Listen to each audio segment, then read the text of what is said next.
Chapter 1. A world too big for her. The first thing Mira remembered was the cold. It wasn't the biting kind of cold that stung the skin, but a deep, creeping chill that worked its way into her bones, settling in the marrow, making her body feel heavier than it was. She had been shivering for what felt like an eternity, her thin, delicate frame curled up against the hard metal floor of the container she had been thrown into.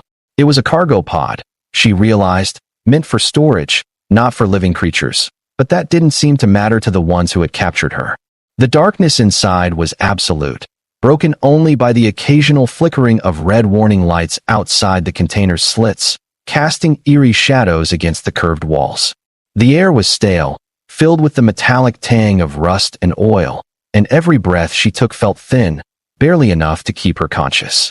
She had no idea how long she had been there, hours, days. It was all a blur of discomfort and hunger, and the overwhelming sense of something terrible waiting just beyond her reach. Mira's small hands pressed against her arms, trying to conserve what little warmth she had left, her thin fingers tracing the raised ridges of her own skin, an intricate pattern of bioluminescent markings that had long since dimmed with exhaustion. Her species, the Velar, were naturally radiant in their healthy state, their bodies designed to emit a soft, calming glow in shades of blues and purples, but now, she barely flickered. She was too weak, too scared, too lost. She didn't even know where she was being taken or why. All she remembered was the chaos of her homeworld being invaded, her people fleeing, her parents screaming for her to run before she was caught by the cold, cruel hands of scavengers who saw her kind as nothing more than valuable cargo.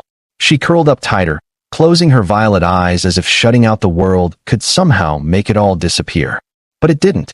The low, steady hum of the ship's engines was a constant reminder that she was in transit, and every so often, heavy footsteps would echo through the cargo hold, making her breath hitch in fear. They never spoke to her, never checked on her. She was just another item in their haul, another prize to be sold to the highest bidder. The thought made her stomach twist painfully, and she fought back the tears that threatened to spill down her cheeks. She wouldn't cry. She wouldn't give them that satisfaction. But even as she steeled herself, her small body trembled, not just from the cold, but from the unbearable uncertainty of what awaited her on the other side of this journey. Then, for the first time in what felt like forever, something changed. The hum of the engines shifted, a low groan vibrating through the metal, followed by the unmistakable jolt of the ship slowing down. Mira's heart pounded in her chest. Were they arriving? Was this where they would sell her off to some unknown fate? Panic surged through her, but there was nowhere to run, nowhere to hide. She pressed herself against the back of the container, barely breathing as the footsteps returned, heavier this time, purposeful. The lock on her cargo pod clicked. A beam of light spilled through the crack as the door was wrenched open, and for a moment, Mira could only squint against the sudden brightness, her sensitive eyes struggling to adjust. A figure loomed in the doorway, towering presence compared to her small form. Not one of the scavengers, she realized immediately. No, this was someone else. A human. She had heard of humans before, though only in passing. They were spoken of in stories among the Velar, described as warriors, explorers, sometimes even as conquerors. But standing before her now was something different than she had imagined. He was tall, broad-shouldered, clad in a worn but well-maintained jacket that bore no insignia. His face was shadowed by the overhead lights, but when he knelt down to get a better look at her, she saw his features clearly. His eyes were sharp but not unkind, his brow furrowed in something that wasn't anger, but concern. And then he spoke, his voice low and calm, a stark contrast to the harsh voices of the ones who had taken her. "Hey kid," he murmured. "You're not supposed to be here." Mira flinched, her breath hitching. She didn't understand his words fully. Her grasp of the human language was limited, but the tone was different. It wasn't cruel. It wasn't the voice of someone who saw her as a mere commodity. It confused her, made her hesitate. The man sighed, running a hand through his short, dark hair before exhaling sharply. "Damn it," he muttered under his breath, before reaching into his jacket and pulling out a small, handheld scanner. The device hummed softly as he waved it over her, the screen lighting up with data she couldn't read. His eyes flicked over the results, his frown deepening. "You're malnourished," he muttered, mostly to himself. "And you're barely holding on to consciousness." He clicked his tongue, shaking his head. "What the hell did they do to you?" Mira didn't know what to do. She remained pressed against the back of the container, her limbs weak and unsteady. Was this another trick? Another buyer? Would he take her somewhere even worse than where she was already headed? Her mind screamed at her not to trust him, to be wary, but her body betrayed her. Her legs gave out beneath her, and before she could stop herself, she slumped forward. To her shock, he caught her. His arms were firm, steady, nothing like the rough hands of the scavengers. He didn't grab her like an object. He held her like she was something fragile. Easy, he murmured, adjusting his grip so that she wasn't slumping awkwardly. You're all right now. No, she wasn't. She couldn't be. She had been stolen from her home, ripped away from everything she knew. She was not all right. She never would be again. And yet, as she lay there, too weak to resist, she realized something strange. For the first time in what felt like forever, she wasn't afraid. The man this human sighed again, but there was something softer in his expression now, something almost gentle. All right, kid, he said, shifting her so that she rested more comfortably against him. I don't know how the hell you ended up here, but I'm not leaving you with those bastards. You hear me? You're safe now. Safe. The words sounded foreign in her mind, like a distant memory she had long forgotten. Could she really believe him? Could she trust a human she had never met before? Her body, exhausted beyond measure, made the decision for her. Her trembling limbs finally gave in, and as the last of her energy faded, she felt herself drifting into unconsciousness. The last thing she heard before the darkness took her was his voice, steady and unwavering. I got you. Nira drifted between consciousness and darkness, her mind slipping in and out like a leaf caught in a slow current. She felt movement gentle, deliberate, nothing like the rough handling she had endured before. Warmth enveloped her, not the suffocating heat of panic, but something else, something steady, something safe. For the first time in what felt like forever, the cold wasn't wrapping around her like an iron cage. There was warmth beneath her, warmth against her, and a steady, rhythmic sound she could barely comprehend, a heartbeat, slow and unhurried, so different from the frantic pounding of her own. She wasn't sure how long she floated in that strange limbo before her awareness sharpened. The quiet hum of a ship's systems reached her ears, softer now, muted by what she realized was thick fabric wrapped around her like a protective cocoon. It took a moment before she registered the sensation of something pressing against her back, a firm surface, not the harsh metal of the cargo pod, but something softer, something meant for comfort. Her eyes flickered open. The light was dim, easier on her sensitive vision than before, but it still made her blink rapidly, adjusting. She was no longer in the cargo hold. The walls around her were different, smooth metal, clean, but worn at the edges, as though they had seen years of use. A cabin, she realized. She had been moved. But by who? Then she remembered. The human. Her breath hitched, and she tensed instinctively, her small hands gripping the fabric beneath her. She wasn't in chains. She wasn't locked in another cold cell. But that didn't mean she was safe.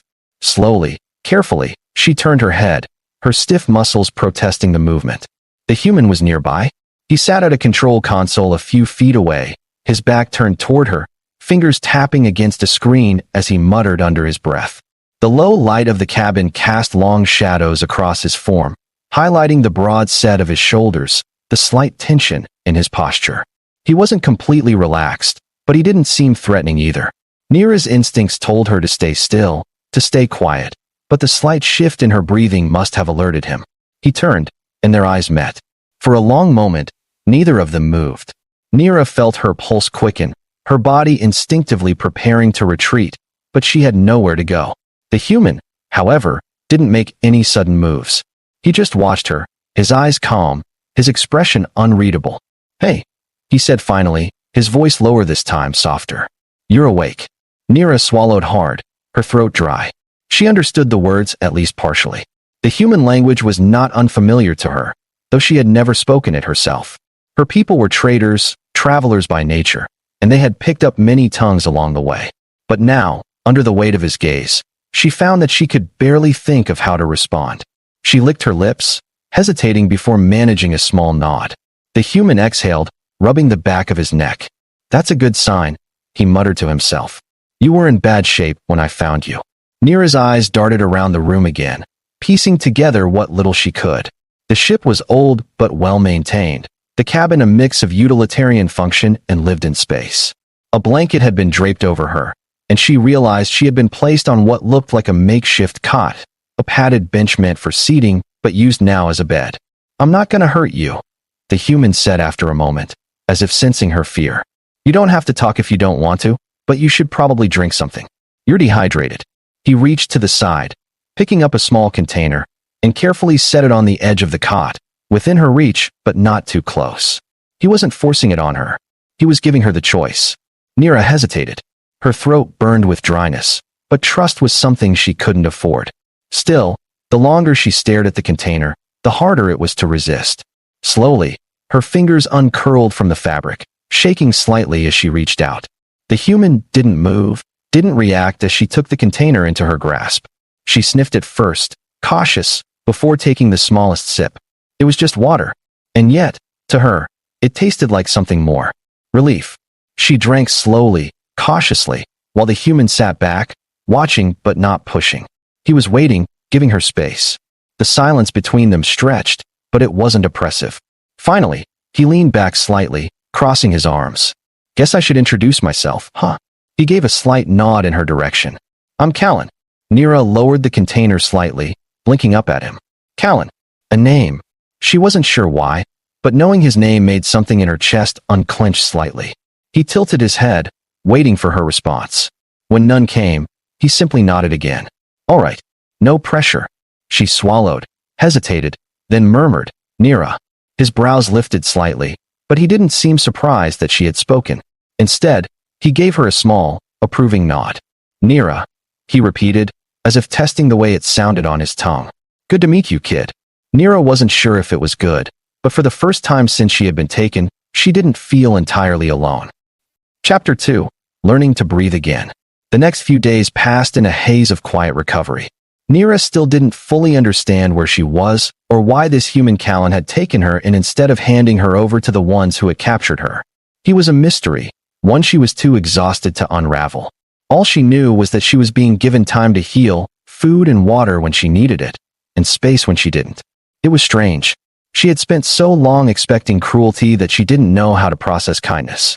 Callan didn't ask questions she wasn't ready to answer. He didn't demand explanations.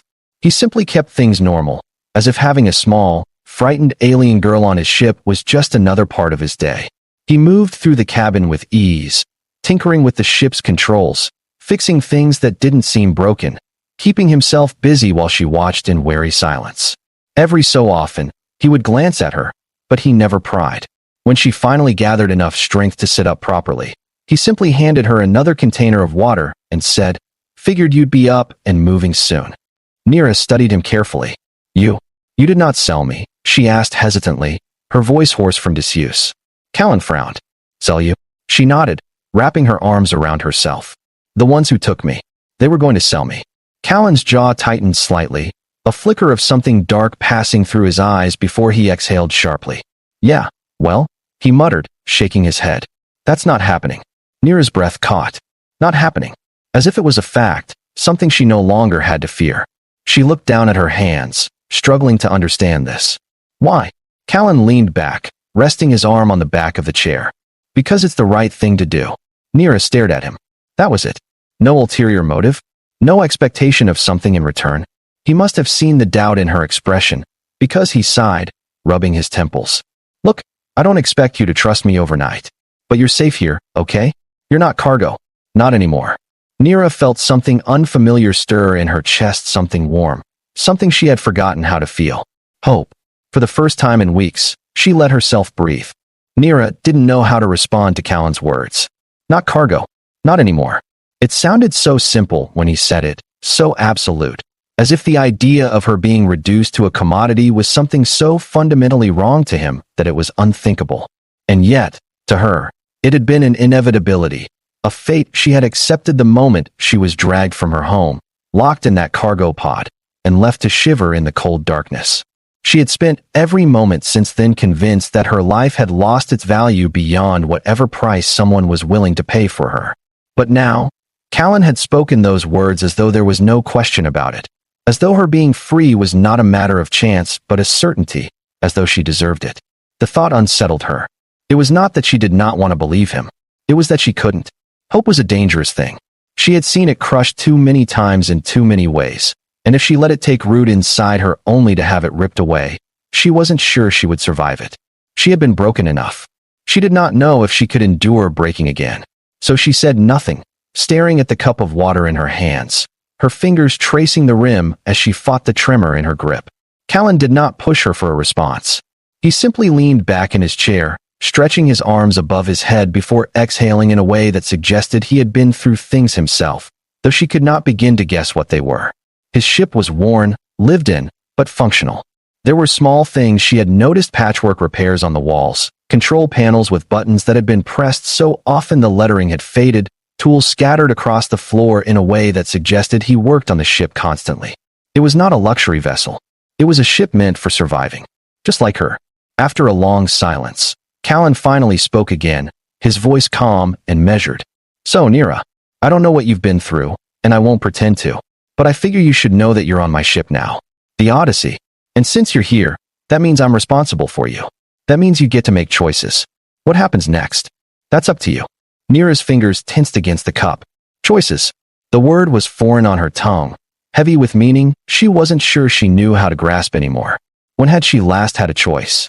When had she last been allowed to decide anything for herself?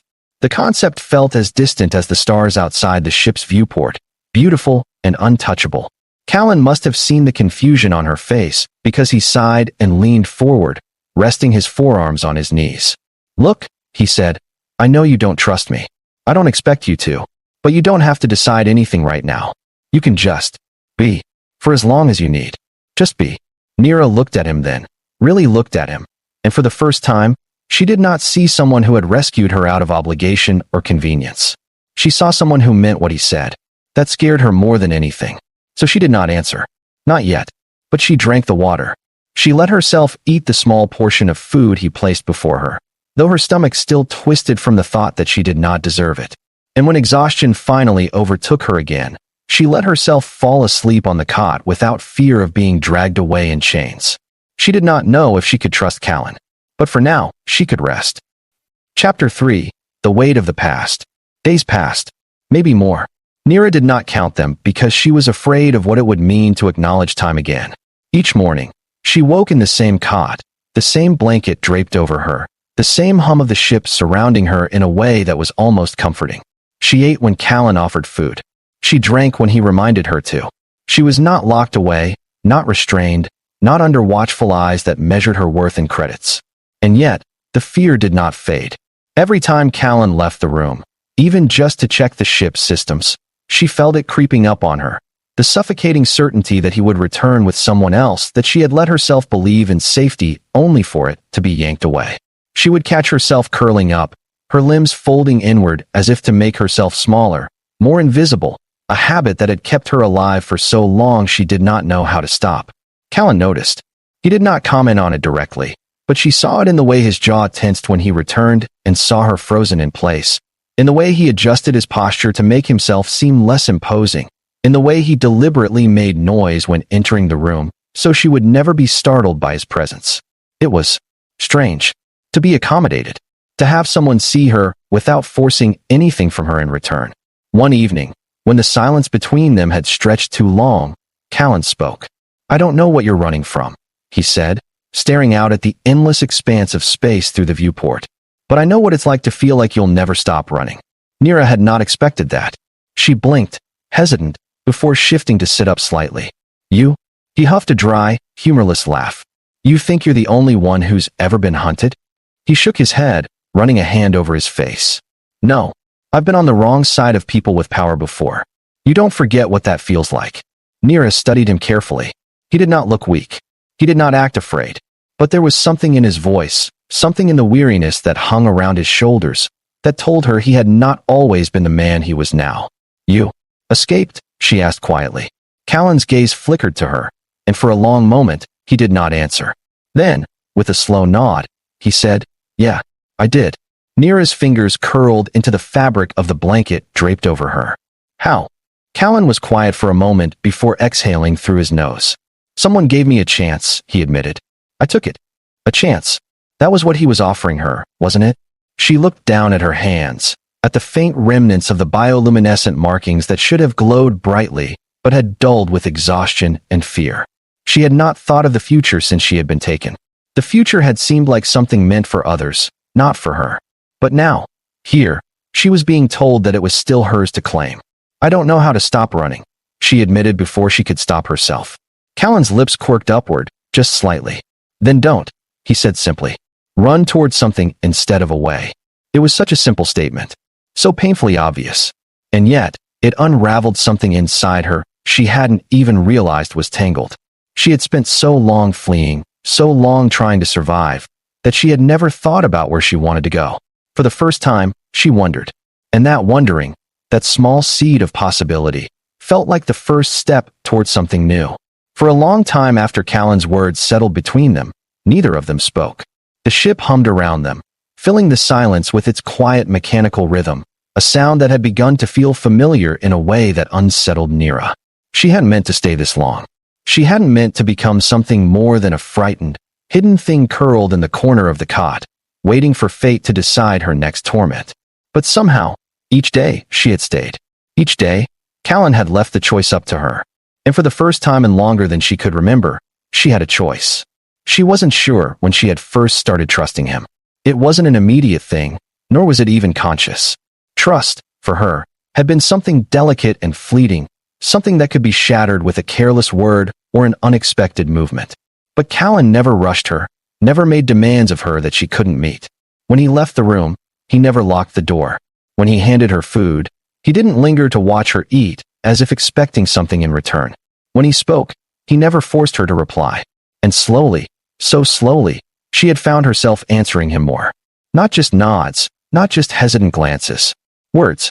Small, careful sentences, questions that she barely believed she had the right to ask. He answered every one of them as though they were the most normal thing in the world, as though speaking to her, listening to her was something he did not mind at all. She still didn't know what he was to her. She didn't know what she was to him. But she knew this. She had not been given kindness in a long, long time. And now, when it was offered so freely, it felt too big, too vast to accept all at once. So she took it piece by piece, letting herself breathe again. That was how she found herself standing near the cockpit one evening, watching as Callan worked on a console, muttering under his breath about a faulty relay. She had been getting better at walking around the ship, at leaving the cot behind for longer periods. It wasn't much, but it was something. She hesitated before speaking. This ship, she murmured, her voice quiet but not weak. You live alone? Callan glanced at her, his expression unreadable before he nodded. Yeah. She hesitated, looking at the various personal touches scattered around the room, things she had never noticed before. A well-worn jacket draped over a chair. A collection of data pads, some old, some newer. A small, flickering display of a planet, rotating lazily on one of the screens. Why? Callan exhaled through his nose, leaning against the console. Never found a place to stay, he said simply. Didn't think I needed to. Nira frowned slightly. But, don't humans travel together? Some do, Callan admitted, watching her carefully. But not all of us. Some of us leave things behind. Some of us don't look back. She understood that more than she wanted to. Her fingers curled against the fabric of her borrowed sleeves, her glowing markings pulsing faintly. Do you ever think of stopping? Callan tilted his head, considering her question. Maybe, he admitted. Never had a reason to before. Nira did not know why that made her chest feel tight. Chapter 4. A Future Not Yet Written. The first sign of danger came with a blinking red light on the console. Callan stiffened, his easy posture disappearing in an instant as his fingers flew across the control panel, pulling up the ship's proximity scans. Nira tensed, watching as the comm inside the cockpit shifted, the air becoming thick with something tense, sharp, dangerous. She stepped closer without realizing it, her heart pounding. What is it? She asked. Callan's jaw tightened. Ship incoming. No ID. No comms. Just straight for us. Nira's breath caught in her throat. She knew what that meant. The ones who had taken her. They had found her. Panic surged through her so fast that it nearly swallowed her whole. Her limbs locked up, her chest heaving as her mind threw her back into the cold, into the dark, into the helplessness of being nothing more than cargo again. She knew what would happen if they took her back. She knew what fate awaited her. Callan turned sharply, eyes locking onto her. Hey. She barely heard him. Nira. His voice was firm now, grounding, pulling her out of the spiral before it could consume her completely. Listen to me. We're not letting them take you. We. He had said we. She forced herself to breathe. Forced herself to nod. Callan turned back to the controls, his mind already working through the possibilities. They're faster, he muttered. But they're not armed for a fight. They just want to grab us and go. His fingers moved quickly, rerouting power to the ship's maneuvering thrusters. I can outrun them if we make a few risky jumps. Nira swallowed hard. And if they catch us? Callan's expression darkened. They won't. She had spent so much of her life running. Running from the inevitable, running from the things she couldn't fight. But now, standing here, watching as Callan fought for her, she realized something she had never considered before. She didn't have to run alone anymore. So she moved without thinking, her hands reaching for the console, her glowing fingers dancing over the interface as she pulled up navigational data. Callan gave her a sharp look, but she didn't back away. You can't plot jumps alone, she said, her voice steadier than she expected. You need a second set of hands. Callan's lips quirked into something that might have been amusement despite the danger. That right? She nodded. He didn't argue. The ship lurched forward, thrusters kicking at full power, and the stars around them blurred as they dove into the unknown. They didn't stop moving for hours. Callan had been right, the other ship had been fast, but they hadn't been built for long chases. By the time they had made their final jump, their pursuers had vanished from the sensors, either lost or too afraid to follow them into the uncharted sectors. Only when Callan was sure they were alone did he finally slump back in his chair, running a hand down his face. Nira stood beside him, her body exhausted, but alive. She had helped. For the first time since she had been taken, she had fought for herself. Callan glanced at her, studying her expression before huffing a quiet laugh. Guess I've got a co-pilot now. Nira blinked. The idea had never occurred to her. Co-pilot. He gestured around the ship. I mean, you did help me out back there. You're pretty damn good with navigation for someone who barely leaves her cot. She hesitated, the words unfamiliar, but warm. A co-pilot. Not cargo. Not a prisoner. Something else. Something more. For the first time, she let herself consider it. I think I like that, she admitted softly. Callan grinned, stretching. Good. You're hired. Hired. Chosen. For the first time in her life, she was not running away. She was running toward something. And she was not alone.